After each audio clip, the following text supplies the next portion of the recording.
Update India TV, हर खबर सच्चाई की ओर। यवतमाळ येथे महाराष्ट्र राज्य अंगणवाडी कर्मचारी संघाच्या वतीने विविध मागण्यांसाठी अंगणवाडी ताईंचे जेलभरो आंदोलन।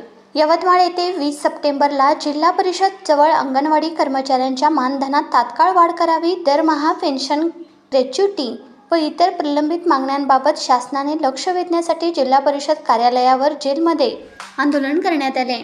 महिला व बालकल्याण विभागाने अंगणवाडी कर्मचाऱ्यांना मानधन वाढ करण्याची घोषणा केली होती, मात्र या संदर्भातला आदेश अद्यापही शासकीय पातळीवर शासनाकडून काढण्यात आलेला नाही। महिला व बालकल्याण विभागाने अंगणवाडी कर्मचाऱ्यांच्या मानधनात वाढ करावी, तसेच दरमहा पेन्शन द्यावे याबाबत प्रस्ताव पूर्वीच राज्य सरकारकडे देण्यात आलेला आहे, परंतु शासनाने अद्यापर्यंत या संदर्भात तसा निर्णय घेतला नाही व इतर प्रलंबित मागण्याबाबत यापूर्वी अंगणवाडी कर्मचारी अनेक आंदोलने केली। यावर राज्य शासनाने मानधन वाढवण्याच्या संदर्भात निर्णय घेतला होता, मात्र त्याचा आदेश काढला नाही। त्यामुळे संतप्त झालेल्या अंगणवाडी सेविकांनी मोर्चा काढून जेलमध्ये आंदोलन केले।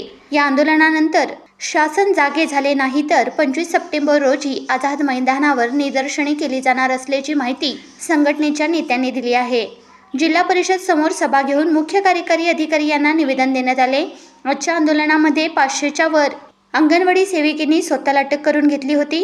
यावेळी मोर्चामध्ये संघटनेचे पदाधिकारी सतीश चौधरी, विजयाताई सांगळे जिल्हाध्यक्ष, ज्योतिताई कुलकर्णी जिल्हा सचिव, हुकुमाताई ठमके जिल्हा उपाध्यक्ष, लीलाताई काळे जिल्हा उपाध्यक्षा, मायाताई पवार तालुकाध्यक्षा, रुक्मिणी पवार, ज्योतिताई एरेकर, कविता कदम, लताताई माटे, चंद्रकांत बर्डे, वनमाला बनकर, अनुसया थेरे, निर्मला राठोड, लता रेवडे, चंदा लिंगनवार व इतर सर्व अंगणवाडी सेविका व मदतनीस यावेळी मोठ्या संख्येने उपस्थित होत्या।